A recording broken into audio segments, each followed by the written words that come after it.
Thanks for being here, Tristan. Yeah, thanks for inviting me along. Yeah, good example of a random LinkedIn connection. Yeah, Turned podcast guest. yeah, definitely. Like I think LinkedIn's a powerful place to be, and a lot of people probably don't use it to its full potential. But you look at our connection; it's worked out really well. Totally. Yeah, Yeah. I see you've been putting a bit on there. How long have you been active on there from a production, like a content perspective? Yeah, like I sort of put on what I'm thinking, and I've probably been actively doing it for about 5 years now. So, and get a good following out of that. And I use it. I don't really promote the clients at all. It's more about the culture of the business or what I'm thinking about, and I try to make it a bit fun. Like it's not too serious. I think there's a lot of people on there who just over-engineer their thoughts. And I like to be pretty open about what I'm putting on there. And there's a lot of things I probably could put on there, but it probably wouldn't go down too well either. But I like LinkedIn. I think it's a great place, and I think the key is to, when you connect with people, to actually reach out to them, send them a message, and try and organise a meeting. I think that 99% of people on LinkedIn are on it for the wrong reasons, and they aren't using it to connect correctly. Yeah, I agree. Yeah, 100% agree with you. Yeah. How have you used it from an outbound perspective? Have you been like mindful of the connections you're making, or is it? Yeah, like I don't connect on with everyone, like there's obviously a lot of being in a trade-based business, there's a lot of people from overseas trying to connect up to sell us products, and like that's just not us, waste of time. Yeah. But I'll send them a pretty well documented polite response saying, hey, look, thanks, but no thanks. I think with LinkedIn, I really only connect on with people that I see that there's a benefit for them or benefit for me to help them. Mm-hmm. Yeah, no, that's good. Yeah. So tell us a bit about, like, say you're at a barbecue or in an elevator and someone's like, oh, like, what do you do? What do I do? What do I do? It's a really good question. Like my 30-second elevator pitch is probably like a 30-minute pitch, but Okay, we've got time. The reality is I work in a trade-based business. I'm a tradie, been there all my life. I still work on the tools from time to time, and I enjoy what I do. But I guess what I could say is I work in an electrical and security company doing big commercial installations across New Zealand, into the islands. And I'm part of running the senior leadership team. So I'm part of the team also, and also I drive that team. Yep, cool. And did you start the business? Yeah, I did. So myself and Darren Johnson, we started it about 20 years ago. So I was about 24 when we started it, and it was just us two. And I was actually thinking about it when I was catching a plane back last week, and I remember many conversations actually, and one of the ones that always stood out to me was we were into about a month into it, and we had no idea what we were really doing. We understood what we needed to do around like working with clients and installing gear, but running a business is a totally different sort of thing. But someone once said to me, I walked into a supplier and they said to me, you'll never make anything of this business, you'll be back working for someone in a year's time. And that always sort of sat in my mind for a while. And obviously, I didn't go back. I'm still doing this 20 years on, and I love it. It's a great thing.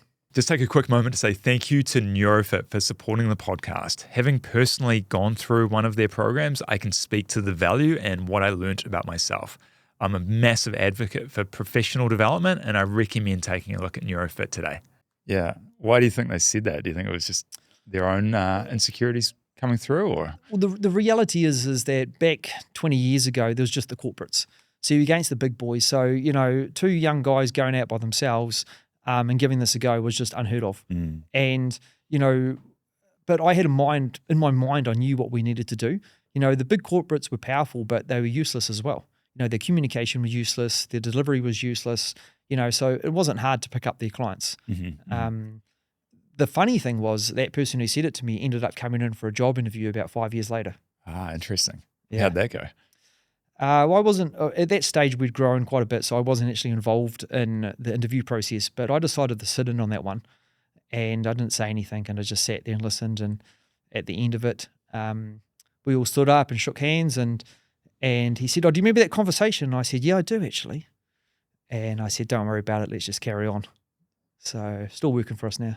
Oh, really? Yeah. Ah, interesting. Yeah, I always like to look after people. I think everyone, everyone makes mistakes every now and then. You can't look at that as a bad thing. You sort of look at it like, what can you do to help them? Yeah, that's cool. Yeah. Yeah. And you're still in partnership with Darren? Was it? Absolutely. Yeah. Darren cool. and I are best mates of like close to 30 years. Our families have grown up together. We've traveled the world together. We've got in a lot of trouble together. We've done some cool stuff together. We never disagree. We never get in any arguments. We've got a really good system going.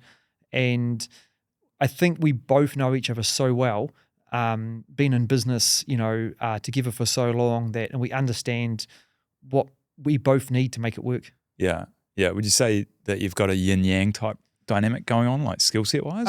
I think everyone thinks that, like if you look at everyone in the industry, they say that we've got a good dynamic. So he's very good at the financial side of the organization, which, as you can imagine, has grown drastically over the years. And the financial parts of running any business is actually a critical part of it. I'm very good with dealing with people and forward direction and strategy and just getting out there and just getting things done. Yeah. So it works really well. Yeah, that's cool. Yeah. One thing that stood out to me when we initially caught up was a few of those stories about sales and interacting with people. Yeah, like I think like anything, you've got to be a people person to be involved in a business. And, sometimes you've got to know when to talk up and when you got to shut up, and, you've also got to be really good at reading people's body languages and understanding, especially if you're in a sales-based role, you need to understand what I determine is the time waster, the decision maker, people in a business, and the influencers. So there's 3 types of people that you should be looking for within an organization when you're trying to sell them something, and you've got to make sure you're dealing with the right people. Interesting. Getting to the decision maker is probably like a general manager or CEO, and it's pretty hard to get to those people. But there'll be an influencer who's probably right beside them, could be their PA or it could be a manager or someone, who you might be able to reach out to and get to. And then there's the time waster. And the time waster is the person who's going to reach out and have your coffees and your beers and stuff like that, but never give you a purchase order. Yeah, right. So as a salesperson, you've got to understand that and you've got to be able to identify that really quickly so you're not wasting time. And I spend a bit of time working with our teams to make sure they can identify that. It is difficult sometimes. But once you hone in on the right people and you hold those relationships, like long-term relationships for 10, 15, 20 years, you can do really well. Hey, quick interruption. When I'm not podcasting, I'm working on growing out and working with clients as my main role as a business coach. Right now, I'm looking to meet more fellow business owners. The reason is simple. The more people I know, the more value I can bring, whether it's through coaching, the podcast, or just connecting good people. If you're based in Christchurch, let's grab a coffee. If you're further afield, let's jump on a call. Now, let's get back to the episode. So what does it look like in the business? There's a team of salespeople underneath you, is that? No. So I've got the senior leadership team under me, which is 9 staff across New Zealand. Right. And then we've got national managers, so operations managers, sales managers, a whole range of managers. And then it flutters down from there all the way down to, team leaders, to electricians, technicians, data guys, project managers, estimators, you name it. We've got them, apprentices. I'm big on apprenticeship programs. I like to see the youth come through. So it's, but I still see myself as just one of the team. Mm-hmm. Like if the team needs some extra hands on the tools, I'll go and help out. If the sales team need a hand closing the deal, I'll go and help out.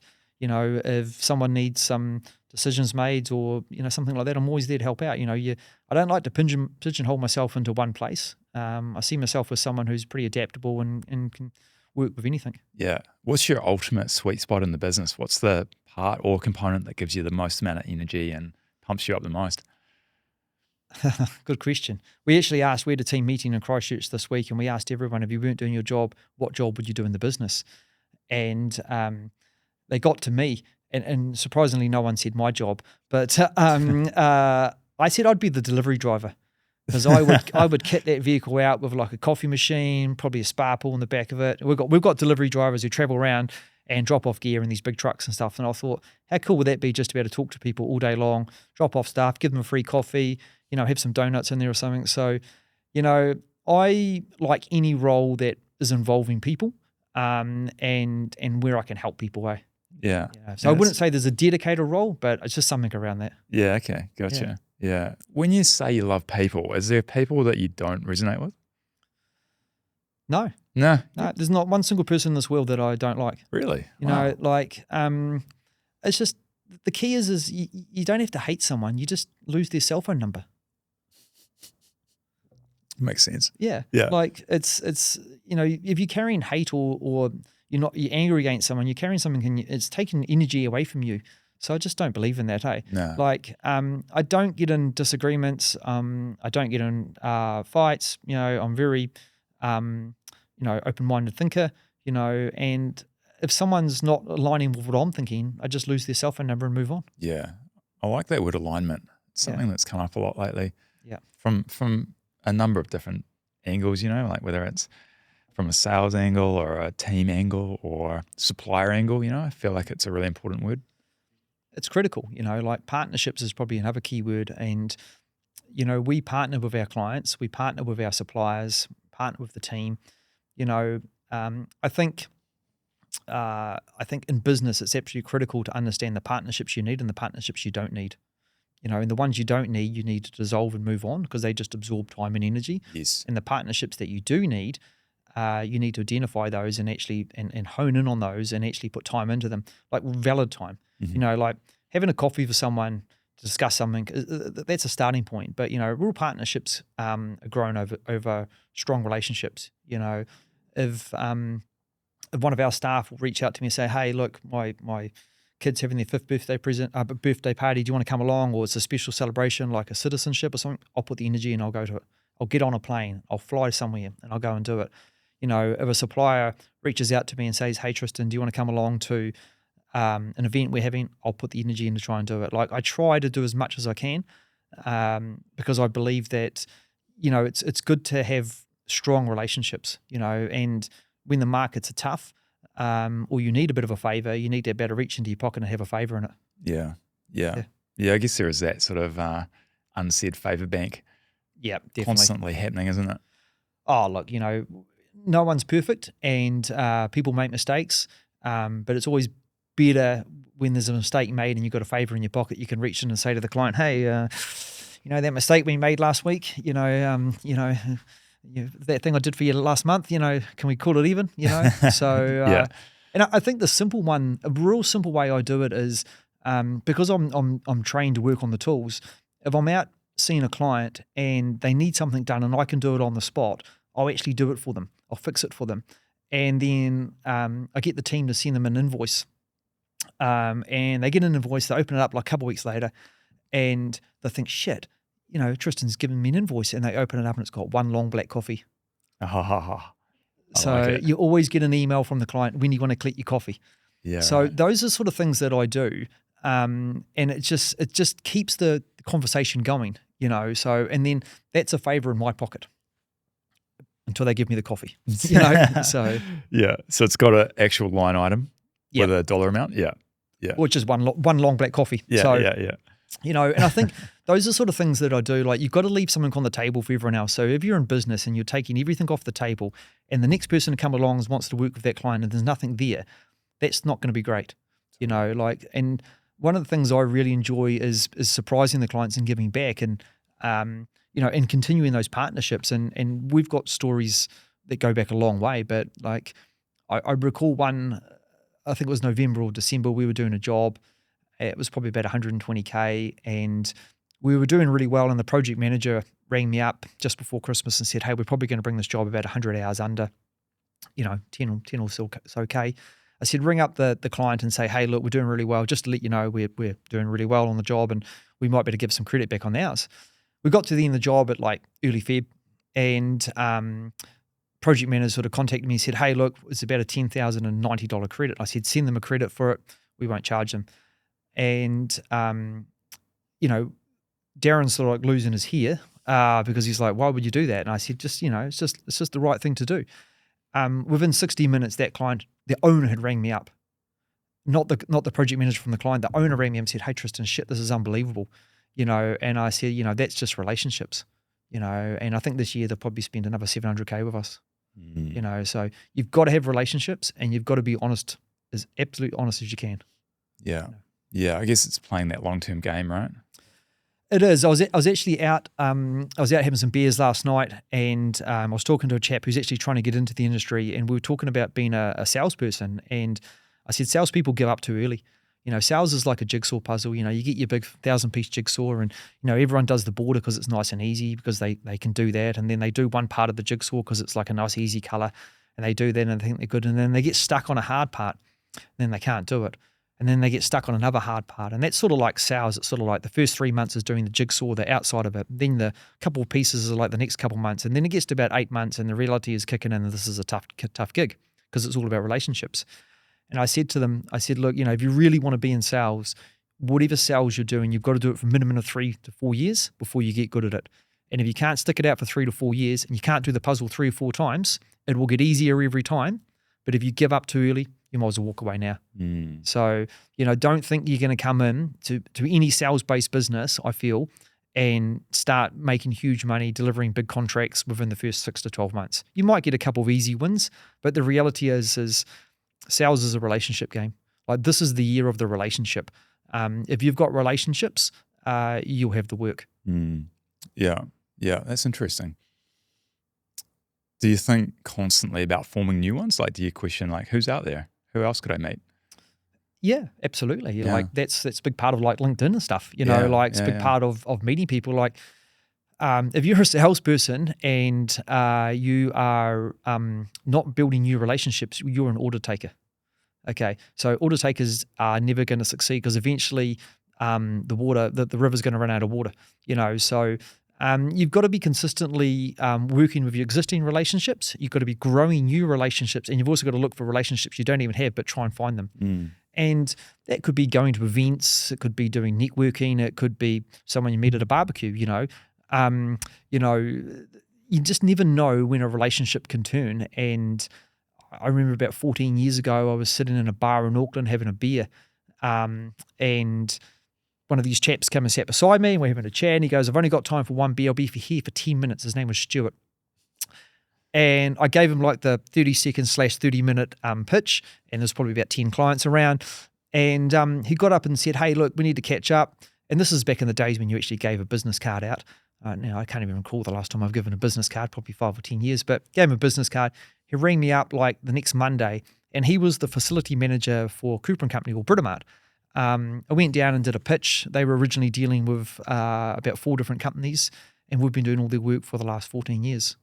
So you just never know who you're going to meet at the bar, or an airplane. Like I spend a lot of time sitting on airplanes and probably doing 2 to 4 flights a week. You've actually got to put a bit of time into talking to people. If there's an opportunity arises to sit there and have a chat to someone, you'd be amazed. I was sometimes you put your headphones in and, sometimes you're better to have a conversation and you just never know where it goes. And some relationships that I've actually connected either in the Corrie lounges or in the airports or on the plane, I've actually forged into really good business relationships. Yeah, right. Wow. Yeah. That's cool. Yeah, I like that. I had a instance earlier in this week and I was getting to the end of the day. I was pretty fatigued, been early start, long day, and I was like, quite want to go to the sauna. Kind of got the inclination to go to the sauna, but I was also fatigued, right? I'm like, I'll just go to the sauna. Yep. Had a good feeling. And then sure enough, ran into a guy, ended up transacting with him, sold him something. Yeah. And the reason I bring it up, it's just like, sometimes it's just doing that thing that's like not instinctively what you want to do. Yeah. And leaning in. So I agree. Like, business doesn't have to be 8 o'clock to 5 o'clock. Definitely not. Doesn't have to be, ring someone up. Can I come to a meeting in your office? My goal was not to have a meeting in someone's business. My goal was to get them out of their business and have a meeting in a cafe or a bar or, it could be, somewhere different. Because if you're in their environment, they're very inclined to slow the meeting down or close it out quickly. Their phones are ringing. They've got emails. Someone comes and knocks on their door. Hey, can you come and do this? I'm just having a meeting. I'll be 5 minutes. So that tells me you've got 5 minutes. So the key is to grab them out of their environment, take them somewhere, have a coffee with them, meet them somewhere, and you actually get their time and a lot more time of their time. Yeah, definitely. What about the staffing side of the business, human resources, retention?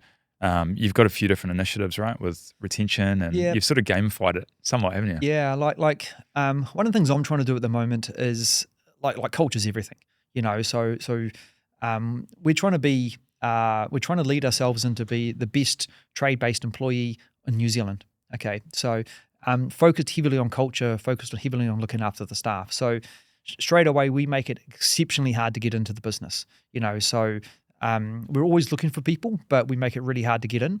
We're looking for the right attitude and someone who's going to fit our culture, and we'll train the skills. We've got a good retention. We have very low turnover of staff. We've got some key things we do. One is we're consistently looking after them, consistently talking to the staff. We do regular check-ins every month, which is over a coffee or a beer, and it's just how's your month gone? What's worked for you? What hasn't worked for you? How do you rate yourself? What can we do for you as a business?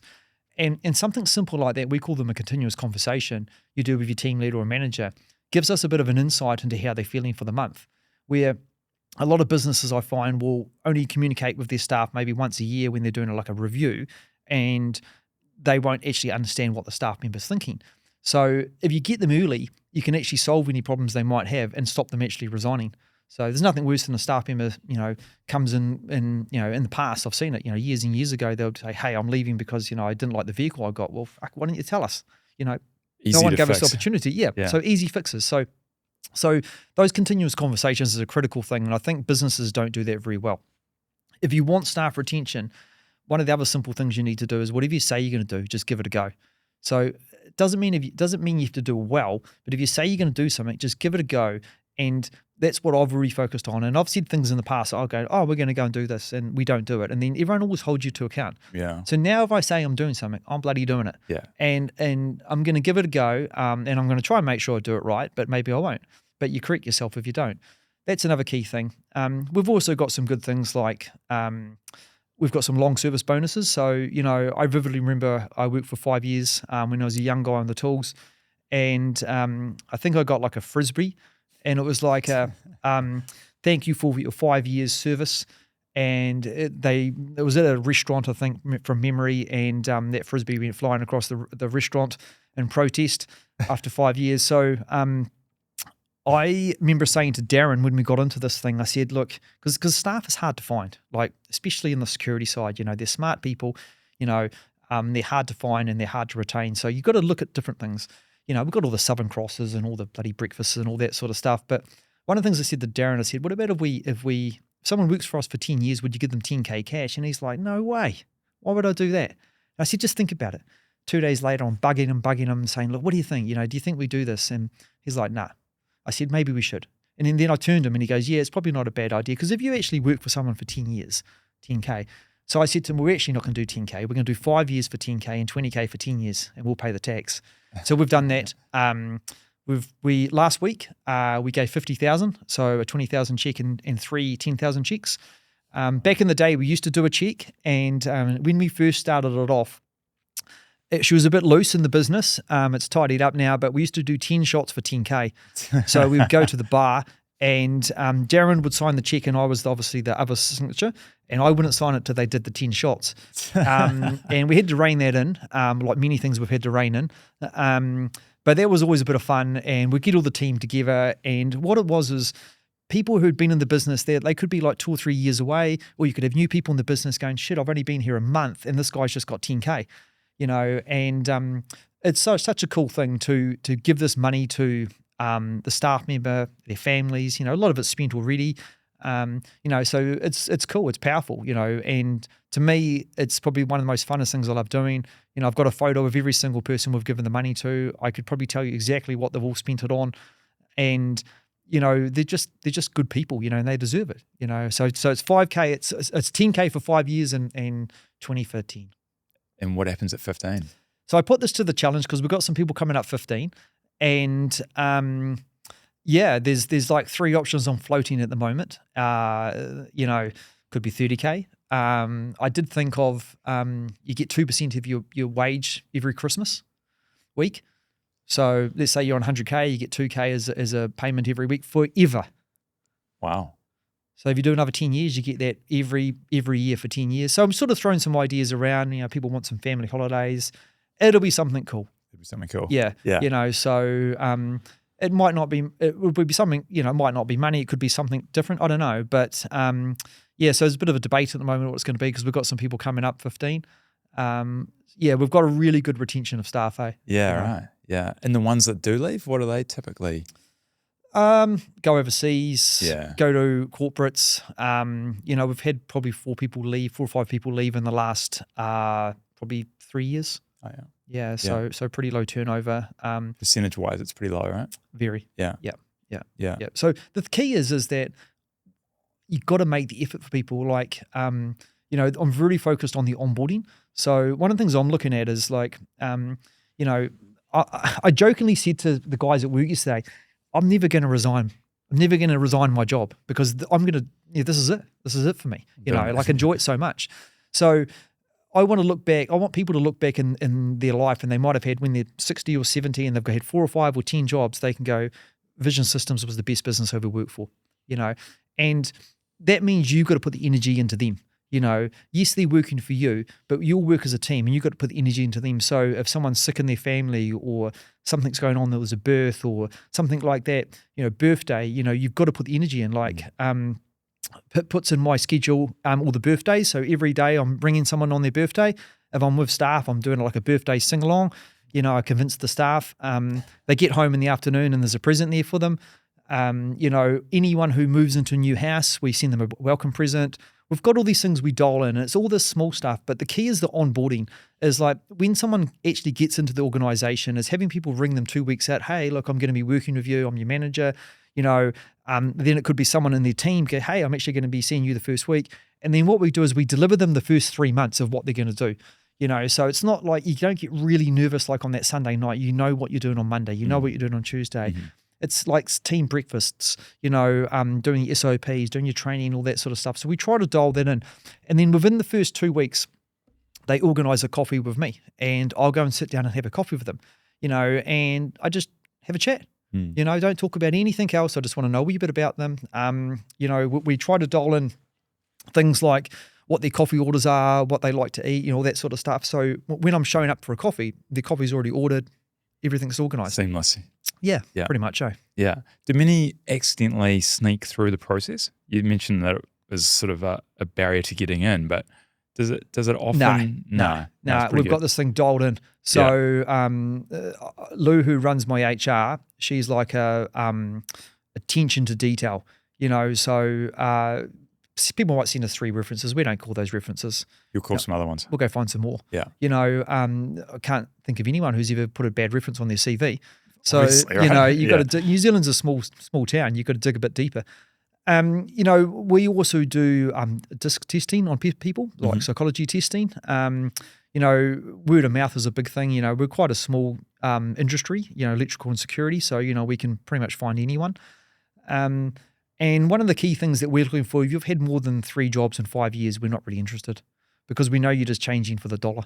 Yeah. So that's not really us. And the other key thing we do is we expect you to come for the same wage that you started with. So we want to take money off the table. So if you're getting paid X, we're going to pay you that, but we'll give you a review in 3 or 6 months because we want to make sure you're coming for the right reasons. And then there is a bit of a process. You'll go through some interviews, depending on the structure. If it's a management role, you'll go through more interviews. If it's an apprentice or a technician or an electrician, it's 2 or 3 interviews and you're in, sort of thing. Mm-hmm, mm-hmm. We're always looking for people. Yeah. Like good people though, who want to forge a career. And, we'll bring you in and we're not just going to train you how to work on the tools. We're going to train you about financial management, decision-making, courageous conversations. We're giving people like life skills. Amazing. And that costs money, but what we do is we round everyone around because, they're dealing with big corporate entities and, they need to be able to present themselves really well. Yeah, I guess it's an overlooked thing though, isn't it? Like if you look at the cost of an employee and you look at what you're suggesting and implementing, it's probably more than 5-10% of their salary, right? And yet what I would imagine is you're getting a much higher return on that. Look, absolutely. Investment and effort. Yeah, like holding retention of staff is critical because one is they get to know your clients, the clients get to know them. So one is, more efficiency on sites. we're dealing with some pretty large sites in New Zealand. So it's not like anyone can just walk in and deal with these. Also, the staff hold a lot of clearances. Could be defence, could be a whole range of stuff. So they're hard to get. The team get to know each other, so they look after each other. So yeah, it costs money to grow culture and continually grow on it. But at the end of the day, it costs money to replace people as well. Absolutely. So you got to weigh that up. We'll easily spend 6 figures a year on culture. Team events. I could probably just about say I've done every team event you can think of. And I make the effort. Like if there's an event in Wellington, I'll fly to Wellington for the event. If there's one in Auckland, I'll go there. There's no point putting the events on unless you're there to have a chat to people. Yeah.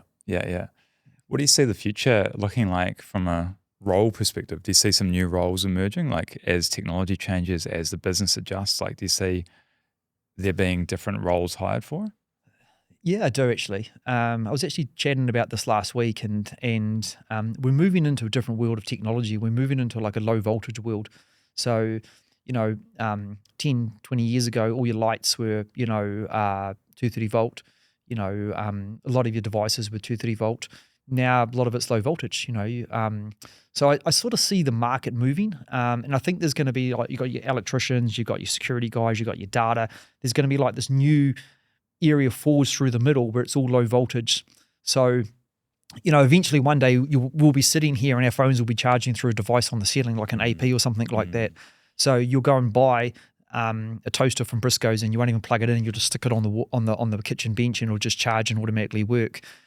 Everything's moving towards IP addresses. TVs, your fridges, all that stuff has IP addresses. Your cameras have IP addresses, all that stuff. So, I definitely think there's a market moving that way. And I think that within 10 years, we're really going to be in a different space. And I'm not sure, there's always going to be a need for electricians at 230 volt high voltage. But I also think there's a real market for someone to come in and claim a space.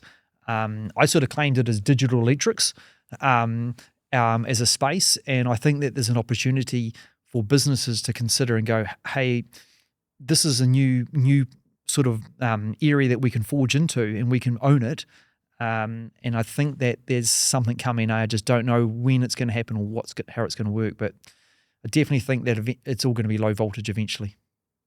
So just for clarity, so low voltage is things like wireless charging? Look, it's like Cat6 cabling. Oh, okay. So you can run PoE over Cat6. So like your telephone, you put a telephone on your desk, you plug in the Cat6, and that turns the telephone on. Right. So it's low voltage power. Oh, I see. So I think eventually devices will go that way. I believe the technology is already out there for like wireless charging.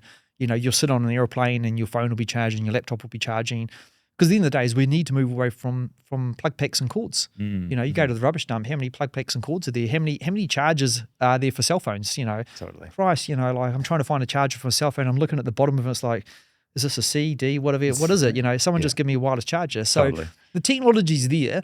It's obviously they just release it in small segments so they can control the market. But if I was about to start the thing again, I would be focusing heavily on like IP, low voltage, and solutions around like reducing running costs of businesses, like turning lights off automatically, like BMS and that sort of stuff. If you can find a return of investment for someone, they're always going to stay with you. And I would create a business around like a SaaS based business, so a monthly charge sort of thing. Yeah, that's where the money is. Yeah, right. Cool.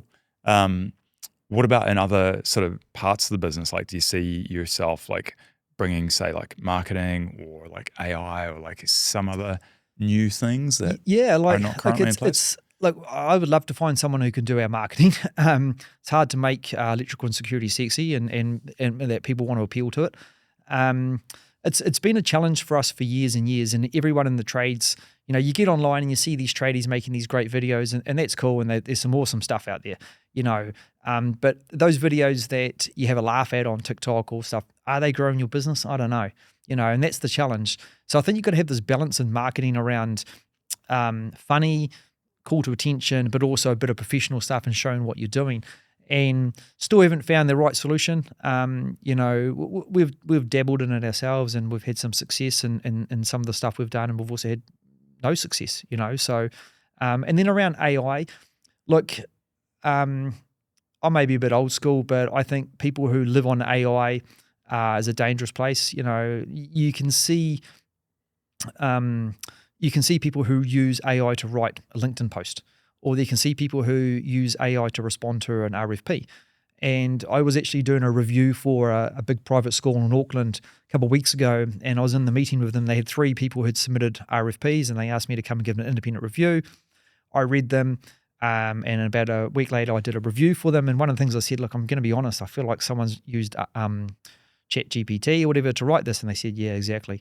And so I think there's a place for AI, but I think you've got to be mindful, don't lean on it too much, because the reality is people still want that human touch.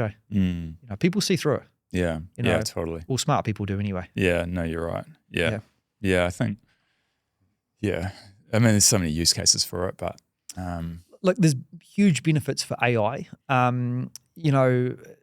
Absolutely there is. But, I sort of, like, I get on a Zoom meeting or Teams meeting, and next thing I know, there's transcripts coming through, there's bloody, video recordings of the message coming through. And I was thinking, Jesus, like, do I really need this? I don't know. I think it's gone too far, and like everything, it'll eventually level itself back out. Yeah. I went to call a restaurant to make a booking recently, and the answer was an AI receptionist or an AI booking assistant.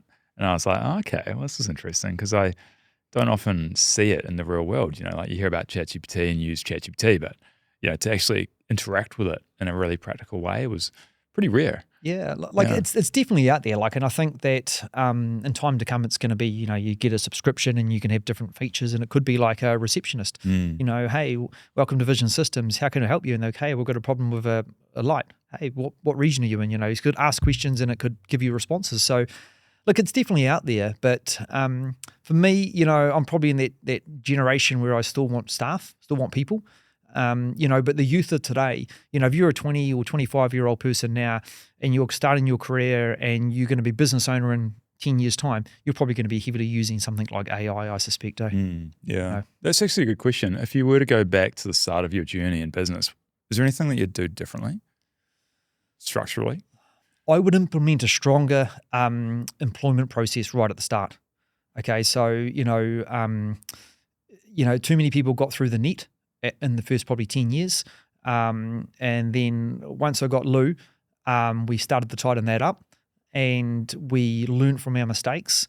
So I would think that I would definitely look at how we did it, and I would create more of a recurring model or recurring income-based business straight off the trot. So, a lot of tradies, they don't have the luxury where, like, you look at a painter, they go paint a wall or they put a roof on, they don't go back. We're quite fortunate where we've got recurring work where we've got to go do regular maintenance. It could be monthly maintenance, could be quarterly maintenance around BWOF. So we've got 2 sides of the business. We've got the installation side, and then we've got the maintenance side. And one of our goals is to have the recurring model of the business covering every cost in the business. So, at the start of the month, you don't have to be too concerned if, you've got all the salaries and all the overheads and all those costs are covered by the recurring invoices. Yeah. Are you far off that goal, or? Well, it's a challenging one because as the business grows, the goal grows further, and, you're talking in the hundreds of thousands for salaries just a month, though. Yeah. So it's a challenge, but like every goal, it's a hill you always want to climb, but you never get to the top. Yeah. But if you know how to pull the levers right, if your overheads grow every month by another 50,000 or 100,000, you know what levers you need to pull to get that extra. So it's just a sort of making sure that your business is growing and your cash is growing with it. Too many businesses grow like this; they get a glimpse of success, and then their cash goes this way. And then what happens is they don't level themselves back out and come to a platform, and they go again. They just keep growing, and then eventually it gets too wide, and you can't come back. And you see that with a lot of tradies. Probably in Christchurch. You look at all the EQC work. Everyone's driving around brand new trucks and boats and taking Friday off to go to their batch. Like, the market turns, and they're in trouble. Yeah.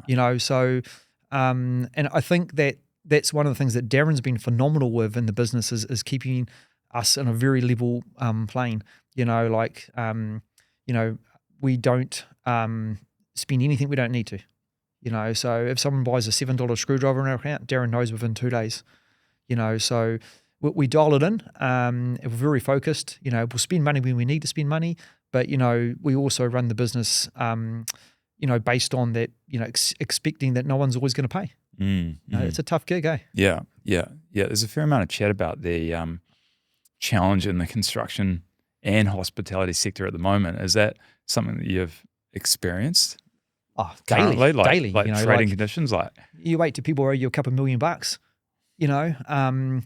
and their excuse is they have lost the invoice, or they haven't had time, or the reality is you go buy a coffee and you pay for the coffee on the spot. You get your coffee and walk out the door. We'll go and do a job, and we might get paid a year or 2 years later. Really? And it could be a 6-figure sum. Yeah. So you might get dribbled some money, but the reality is it's a tough gig. So you've got to have strong processes in place to be able to manage this. We have to pay our suppliers; they just shut you off if you don't pay. So there's no going, hey, can we borrow 12 months worth of bloody credit? It doesn't work like that, know. So and some of the biggest organisations in New Zealand are the worst payers. They all promote themselves as the best, but I don't know. I'd challenge that. And, I think as an organisation, you've got to know when to say no as well. You've got to be able to say, hey, we're not doing that job. Yes, you can do it for turnover, but you've also got to realise that there's no point doing a job you're not going to get paid for. Absolutely. And unfortunately, on the best of circumstances, you think you're going to get paid, and, you just got to wait. So there's a lot of trade-based businesses out there which are struggling because the reality is you put your invoice in expecting to get paid on the 20th. That's never going to happen. It could be the 24th, it could be the 27th, it could be the 30th, it could be the 4th of the next month. The reality is it's a challenge. And one of the things I would love to see is, you got your head contractors, so your builder, they're the head contractor, they employ all the subbies and they work for a client. I would like to see it change where the client employs the head contractor, and in conjunction, they employ the subcontractors, your painters, your plasterers, and we are paid by the client. So instead of the client getting paid and then the money goes to the head contractor and then they choose when they pay you based on their decision, it goes that, yes, we work for the head contractor, but we submit our claim, the head contractor and the client align and say, yes, those guys have done their job, they can get a progress claim, and it's paid out by the client, not by the head contractor. Right. Yeah. Gotcha. Is the bulk of your work in that format? No, well, that's the format I'd love to go to. No, I mean the main contractor paying versus the... Oh, look. So probably we're reasonably lucky because we're probably 60 to 70% of our work is client relationship stuff, where we work directly for the client, and 30% would be working for construction companies. Right. So, as I said before, you've got to know when to lose people's cell phone numbers, and there's a few construction companies out there. We probably work with like 8 to 10 companies. That's about it. Okay. Just not interested in dealing with the rest of them. Yeah. For many reasons. Yeah. Are you all commercial or commercial and residential? We don't do residential. No. It's commercial mainly. We very rarely do a residential, maybe like 4 or 5 a year. Oh yeah. We're not geared up for it. Different skill sets of the guys, it's just not our flavor. Yeah. Do you do industrial stuff? Yep, definitely. We do a range of everything, we've been working on the Chatham Islands Airport for the last 12 months, doing an extension over there. We've done medical marijuana farms, we've done schools, we've done casinos, we've done, you name it, we've been involved in it. So right. Wow. Done some really interesting projects over the years, and some stuff that the guys will look back and drive by with their kids in 20 years and go, oh, I was involved in that project, eh? That's cool. Yeah, it is. Yeah. Any plans to expand further afield geographically?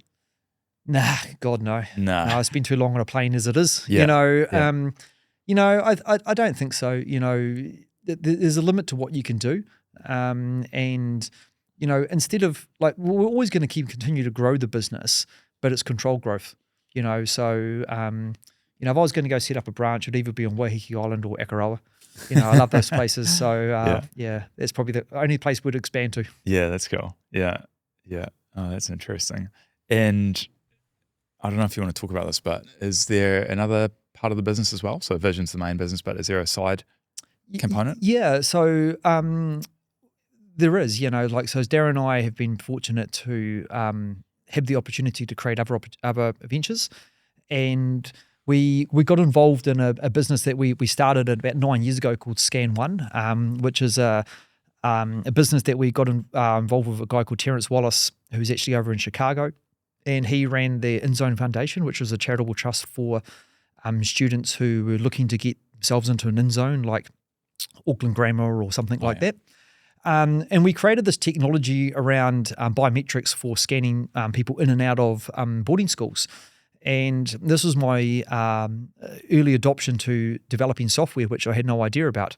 I was really good at working on the tools, but never developed software. And the short of it is we've created a product now that we've pivoted into construction, we've pivoted into time and attendance. We've got about 70,000 people using it a month at the moment, and we're just about to launch over into America. So we're taking it over there. It's a SaaS-based business, so you download our software, you put it onto a tablet, you can use it for facial recognition to sign people in and out, PIN mode and stuff like that. We've got a lot of the tier 1 construction companies using it, a lot of sites using it for time and attendance. So it's a cool little business. Jokingly, I only got an 0800 number for it about 4 weeks ago, and we only really looked at the website about a year ago. Like, it's been a bit of a hobby, but now it's turned into like a bit of a beast. So we've sort of put a bit more attention to it. Yeah, right. Yeah. What's the percentage of that versus Vision? Is it like 5%, 10, 20? Oh, different businesses. Yeah. But like, I just work in Scan One as a hobby. I don't charge it. We're just trying to do it to help out. And part of it will go back to InZone Foundation. So that'll help them grow as well. But it's probably like, probably 5% sort of thing. Oh, yeah. But like, to be honest, because it's a SaaS-based model, I should turn it on and spend 95% of my time on a day. But my love for Vision is too much. So in the team, so I can't see that happening. Yeah. And has it got a separate, so someone heading it? Is there no, not it's so sort much, of no. a few of the Vision staff help me. Oh, yeah. So it's a couple of the technology guys. Obviously, Darren's involved in it. We've got Terrence over in America, and he's starting to employ some people over there. So I guess you need to have a lot of runway to be able to get over and do these sort of things. So financial runway. Software development's expensive. It is. You continually spending money on it. But, there's an opportunity there to really grow it. Yeah, cool. Yeah. Nice. I like it. What about from a professional development learning standpoint? Do you read books, listen to books? No, I'm a terrible reader. Like, I proclaim that I'm the worst speller in the business. And I write these emails or text messages or whatever, and people are scratching their head trying to work out what I'm saying. Pip's the best at determining what I'm saying. I can put 10 words down and half it's spelt wrong and she'll know exactly what I'm saying. I'm just working for her for so long. But I don't really get into the books. I'm not a strong reader. I did do 70 Hard, and we had to read the book. Yes. That was good. But don't really watch any YouTube apart from some World War II documentaries. Oh, yeah. I sort of just listen and learn and just do what I think. Yeah, cool. Yeah. Is that rumor true that you did a plank for 45 minutes? Yeah. So I did it was 75 Hard actually. 75 Hard, yeah. So I got into that, and that was challenging. When you're living on planes and you're moving around and stuff like that, it was a bit of a challenge. But I love to challenge myself every now and then. And I started doing the planks as one of the workouts. And I started like a minute, and then I got to 2 minutes and 3 minutes. And then by the end of it, I could do 45 minutes plank. You're sweating and you're shaking and everything like that, but that was good. And then I actually carried on the 75 Hard. I went to 100 days, and then I dropped off the water in the book. Something else I dropped off, and then I carried doing the fitness on, and I went for 365 days. Yeah, right. Yeah. Wow. So it was awesome. Like, mentally I was so strong, and the way that I operate, with living on planes and hotels and out with clients and stuff, you've got to have some fitness in your life, Mm-hmm. it's your stable diet of moving away from your phone or your emails for like an hour or something like that, and dedicated fitness. None of the shit where you go to the gym and you're sitting there and you're half on your phone and stuff. It's like, don't even take your phone. Yeah. Get into it. What's your go-to now? Is it gym or biking? Doing a bit of Pilates. Pilates? Yeah, I've got a Pilates machine at home. Yeah, right. So I've been doing a bit of that. That's pretty cool. Bit of walking, just basics, just any fitness, Just any fitness, like anything that takes my attention, I'll get into, not really into the gym or anything like that, just moving the body, that's all I'm looking for, eh? So good. Yeah, daily, every day. Yeah. How do you balance out the beers? Do you have a moderation strategy, or you just wing it? Or oh mate, there's no moderation, man. When the afterburners turn on, she's on. It's on. I jokingly, I'm part of the sales team and I report to a sales manager. Funnily strange, but I do. But my sales presentation each month is how many Heinekens I've drunken for the month. And I do love the Heinekens as much as everyone takes the piss out of me. And it's, I don't know, I think over time you get used to them. I don't drink spirits or anything like that. It's just beers, and stay away from the wine. I think it's knowing when to turn it on and when to turn it off. And like I can go out with clients, and if I want to shut the night down early, I can crank it up and I can crank it down. So if I want to shut down a client drinks, I can have it shut down in 45 minutes if I want. If I want to carry on for a couple of hours, I know how to do that. Yeah. And it's, I think it's just experience, like everything, you get used to drinking and used to having a bit of fun.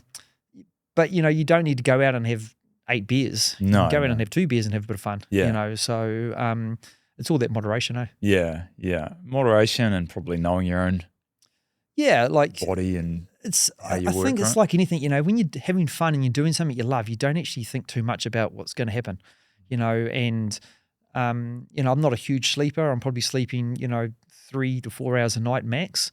And that's like 7 days a week. There's none of this like sleeping on a Sunday or a Saturday. Like those days I'm up at 4 a.m. still doing something. I think that you just got to know your own body, eh? Yeah. Have you always been like that, sleep-wise? As long as I can remember, yeah. Like I've never been it doesn't take much to wake me up, and unfortunately I'm sort of sometimes on a plane early, so you never sleep well with that. It could be you get in late. There's no 8-hour days in my world. It's 16-hour days sort of thing, and I think sleep. Everyone. We all know it's unhealthy. But I don't know. Like I've managed to function like this for probably 25 years. So I don't know if you can say it's unhealthy or not. If it works, it works, right? Exactly. Everyone's different. Everyone's built differently. Yeah, that's you just got to know when to turn it on and when to turn it off. Yeah. If we're sitting down in a year's time, what would you like to have done or seen happen in the next 12 months? What, business or personal? Just general. Business, personal. It's one and the same. Oh, well, no, we could get into politics, but what would I like to see different in a year's time? I would like to see, as a business, I'd like to see obviously continued growth and development of the team. For myself, more networking, probably a holiday. I'm not a huge holiday person, so that would be nice. And I'd like to put an opportunity in front of someone who they wouldn't expect that I'm going to do for them. Cool. Yeah. I like it. That's good. I don't really have anything else, Tristan. There you go. That's it. That's a wrap. I'm really happy with that. Yeah, nice and easy then. Absolutely. Yeah, unless you've got any other final parting words, wisdom, jokes, anecdotes.